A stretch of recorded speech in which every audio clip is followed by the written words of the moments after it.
이사야 42장 12절 13절 말씀 봉독합니다. 이사야 42장 12절 13절 말씀 같이 봉독합니다. 여호와께 영광을 돌리며 섬들 중에서 그의 찬송을 전할지어다. 여호와께서 용사같이 나가시며 전사같이 분발하여 외쳐 크게 부르시며 그 대적을 크게 치시리로다. 아멘. 아멘. 오늘 말씀은 찬양을 통해서 여호와의 영광을 충만케 할 것을 촉구하는 말씀을 내용으로 하고 있습니다. 온 땅에 구원을 행하시는 여호와의 영광을 충만케 하라는 말씀입니다. 12절 말씀 보면요, 여호와께 영광을 돌리며 찬송을 전하라 라고 했습니다. 영광을 돌린다. 영광을 돌린다는 말은 쉬운 말이면서도 정확하게 표현하면은 이렇습니다. 여호와가 어떤 분이신지 드러내 알리는 것을 말합니다. 선전하는 것입니다. 하나님은 어떤 분이시다, 이렇게 선전하는 것입니다. 하나님의 전능하심, 하나님의 자비하심, 하나님의 사랑하심, 하나님의 통치하심, 하나님의 영화로우심, 하나님의 무소부재하심 등을 드러내서 다른 사람들에게 알려주는 것입니다. 하나님께서 어떤 분이신지 하나님의 품성, 하나님의 품성을 드러내 알려주는 것, 전하는 것이 영광을 돌리는 것입니다. 하나님을 높여 상대에게 알려드리는 것입니다. 영광을 받으실 분은 오직 하나님 뿐이십니다. 여호와께 영광을 돌리며. 영광 받으실 분은 하나님밖에 없으시거든요. 그러니까 사람을 그렇게 높이면 안 된다는 것입니다. 그러면 사람이 우상이 되는 것입니다. 섬김의 대상이 되는 거죠. 하나님을 그렇게 영광 돌리는 것은 섬겨라, 그렇게 섬기라는 거예요. 그런 분을 알고 섬겨야 한다는 것을 전하는 것이나 마찬가지입니다. 섬들 중에서 그의 찬송을 전하라 하고 있습니다. 섬들은 가장 먼 민족들을 말합니다. 세상에서 가장 먼 민족들을 향해서 여호와가 어떤 분이신지 전파하라는 말씀입니다. 그러니까 가까이에 있는 사람들은 이스라엘 백성이죠. 가까이 있는 우리끼리도 하나님께 영광을 돌려야 되지만 또 먼 곳에 있는 섬들에 있는 그 사람들에게도 여호와가 어떤 분이신지를 전해야 한다. 찬송을 전할지어다. 그의 찬송을 하나님이 어떤 분이신지 그 내용을 가서 알리라는 거다. 전하라. 섬들에게 전하려면 가야 되잖아요. 가서 전해야 된다. 그러니까 전하는 것을 노력해서 전해야 된다. 연구해서 전해야 된다. 그리고 힘을 다해서 전해야 된다. 하나님께 영광 돌리는 것은 그냥 저절로 되는 것이 아니고 노력하고 힘을 들여야 제대로 드릴 수가 있다는 말씀입니다. 이 말씀은 그리스도의 구속사역과 승천 이후에 온 유대와 사마리아 땅끝까지 전파해서 그 복음을 전했던 신약교회에서 사도행전 1장 8절 이후에 그 신약교회에서 처음 이제 이루어지기 시작합니다. 성취가 되기 시작했습니다. 그리고 이제 완전한 성취는 그 이후로 교회가 복음을 가지고 땅끝까지 복음을 전하는 그 사명을 감당해서 완성과 성취는, 완전한 성취는 재림 이후, 예수님 재림 이후로 만백성이 여호와를 찬양함으로 이루어지게 될 것입니다. 그래서 지금은 여호와의 이름을 찬양하는 만방에 가서 전하는 그런 세대입니다. 그래서 지금을 말세라고 그렇게도 이야기를 합니다. 성도의 사명은 여호와가 어떤 분이신지 세상에 널리 알리는 것입니다. 그래서 저와 여러분이 세상을 살면서 할 사명 중에 하나는 하나님이 어떤 분이신지 나를 통해서 옆에 있는 사람에게 알려주는 것입니다. 그리고 우리끼리 모여서도 오직 하나님께 영광, 하나님께 영광, 이것이 첫째가 되는 것입니다. 누구든 영광을 하나님 받으실 영광을 가로채면 안 됩니다. 두 번째로 여호와께서 용사같이 전사같이 역사하신다 그랬습니다. 13절 전반부 말씀입니다. 여호와께서 세상에 강한 자를 굴복시키실 것을 말씀하시는 것입니다. 하나님이 용사 같으시다. 하나님께서 전사 같으시다. 이렇게 표현하는 것입니다. 이 표현은 여호와께서 세상에 누구보다 강하신 분이심을 드러내는 표현입니다. 여호와께서 용사이심을 제일 먼저 성경에서 표현한 말씀이 있습니다. 홍해를 건너가고 나서 그때 찬양이 나오거든요. 그 모세의 찬양 속에 출애굽 15장 3절 말씀에 여호와께서 용사시다 표현했습니다. 여호와는 용사시니 여호와는 그의 이름이시로다. 이렇게 그 출애굽 홍해를 건너간 현장에서 그렇게 찬양을 했습니다. 용사같이 그 바로의 군대가 뒤를 따라왔잖아요. 그들을 하나님께서 다 막으셨거든요. 용사같이 하셨다 그랬습니다. 여호와께서 용사같이 이스라엘 대신해서 싸워주신 것을 말씀합니다. 덕분에 이스라엘 백성은 작은 나라였지만 열강들 사이에서도 삼킴을 당하지 않고 생존할 수 있었습니다. 정말 그 작은 나라, 손바닥만한 나라가 북쪽으로는 아수르, 또 바벨론, 또 이런 나라들, 페르시아, 이런 나라들이 그냥 뭐 항상 예루살렘에 침략해가지고 삼키려고 했지만 하나님께서 보호해 주셨습니다. 남쪽으로는 애굽에서 치고 올라오죠. 그리고 사막의 각종 족속들이 계속 또 이스라엘을 위협하죠. 그래도 하나님께서 지켜주신 덕분에, 용사같이 싸우셔서 지켜주신 덕분에 그 나라가 생존할 수 있었죠. 그렇지만 결국은 불순종하니까 하나님의 심판을 받아서 멸망하게 되었잖아요. 그런데 또 살아나잖아요.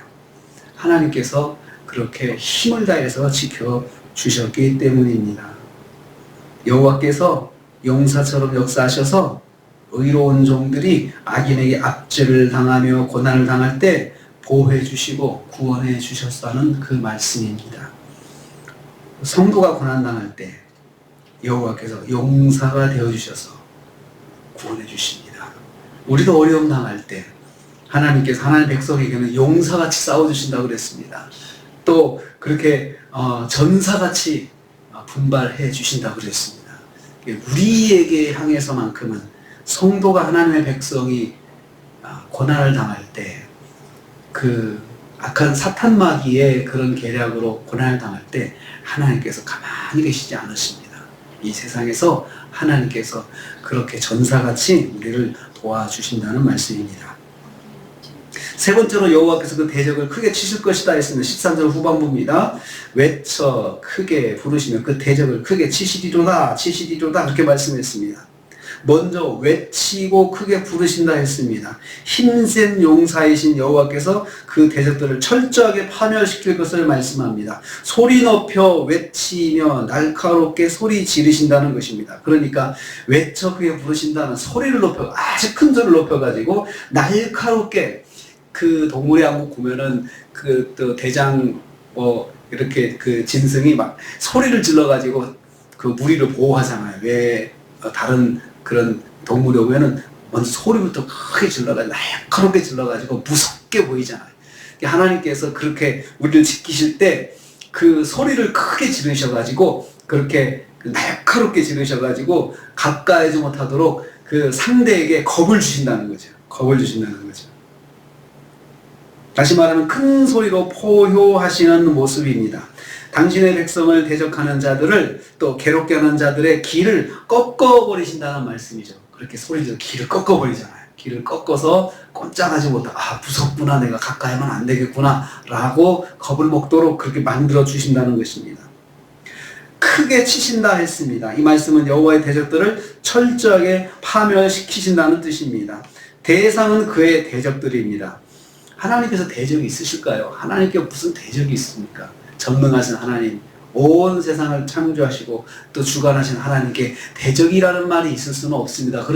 그렇지만 대적이라는 표현을 쓰는 것은 성도의 대적이 곧 하나님의 대적이라는 말씀입니다. 성도를 대적하는 그 사람들은 하나님의 대적이 되는 것이에요. 그러니까 성도를 대적하는 것은 곧 하나님에 대한 도전이고 대적입니다. 우리도 그렇지 않습니까? 누가 미우면 직접은 못하니까 그 사람과 친한 사람, 그 사람의 형제 막 괴롭히잖아요. 괴롭혀서 간접적으로 공격을 하잖아요. 그런 것처럼 성도를 대적하는 것은 하나님을 대적하는 것입니다. 그래서 사탄 마귀가 하나님께는 직접 도전하지 못하니까 성도를 괴롭혀서 하나님을 자꾸 신경을 건들고 도전을 하는 것입니다. 하나님은 당신의 백성을 괴롭게 하는 것을 당신 자신을 핍박하는 것과 동일시합니다. 그러니까 성도를 괴롭히는 것은 하나님에 대한 도전이고 공격입니다. 그래서 하나님께서 그러한 것을, 그러한 상황이나 그러한 사람을 하나님의 대적으로 보시는 거예요. 그래서 하나님께서 그 사람을 크게 다루시고 심판하시는 것입니다. 하나님의 백성을 핍박하는 것은 하나님께 대한 도전이고 하나님께 대한 공격과 동일시한다는 것입니다. 그렇기 때문에 우리가 내가 믿음으로 잘 사는데 나의 믿음 때문에 나를 대적하고 나를 공격하는 사람을 두렵게 생각해야 돼요. 정말 그 사람에 대해서 정말 불쌍하게 생각해야 돼요. 하나님에 대한 도전이요, 하나님에 대한 공격이죠. 누군가가 내 믿음, 내가 믿는다는 것 때문에 나를 괜히 공격하고 나한테 괜히 신경 쓰이게 나를 만들고 이런 사람은 정말 그 사람에서 기도해 주셔야 돼요. 하나님께서 그 사람을 손봐 주신다는 거죠. 그래서 우리가 그 말을 차마 할 수는 없지만 정말 하나님께 하나님, 정말 화가 나면 하나님 보셨죠?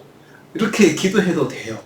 그렇지만 대놓고 그냥 하나님께서 너 가만히 안 두실 거야 이렇게 하면 저주한다고 그러죠. 우리는 이 말씀을 알고 있으니까 기도하면서 하나님께서 불쌍히 여겨주시기를 기도할 수밖에 없습니다. 그리고 또 그 사람을 위해서도 기도해야 되고요. 하나님께서 그 사람에게 한번 징계하시고 그러면 철저하시잖아요. 하나님께서는. 하나님의 징계는 우리가 이사야에서 계속 본 것처럼 정말 무섭게 하시잖아요. 일단 시작하시면 봐주지 않으시거든요. 그래서 하나님의 징계가 무서운 거예요. 계속해서 자비하신 하나님께서 계속 경고하시지만 또 경고하시면서도 일단 징계가 시작되면은 멈춤이 없습니다. 그냥 대충 하시는 게 아닙니다. 그냥 내가 맞아도 철저하게 맞았구나 할 정도로 느끼게 징계하시고, 그래서 하나님을 대적하는, 나를 대적하고 내 믿음 때문에 나를 대적하고 나에 대해서 이렇게 부정적으로 또 표현하고 소문을 내고 다니는 사람들, 이런 사람들 정말 불쌍히 여겨야 되고, 또 하나님 앞에 기도할 때 하나님 도와주시라고, 저 사람 좀 깨닫게 저렇게 안 하게 좀 하나님 도와주시라고 그렇게 불쌍히 여기는 마음으로 기도해야 합니다. 오늘이 바로 그 말씀입니다. 용사같이 나가셔가지고 전사같이 분발해서 크게 외쳐서 크게 치시리로다 그러면 큰일 나는 거죠. 한 민족이 멸망당했잖아요. 나라가 멸망당하지 하나님 그렇게 치시니까 그 족속 자체가 다 사라지잖아요. 무서운 하나님의 심판이십니다. 오늘도 우리가 하루를 시작합니다. 하나님은 성도 편이십니다. 용사와 같이 전사와 같이 우리를 위해서 앞장서시는 분이십니다. 그 하나님과 함께 오늘 하루도 동행하시고 승리하신 하루가 되시기를 주님의 이름으로 축복합니다. 주님 감사합니다.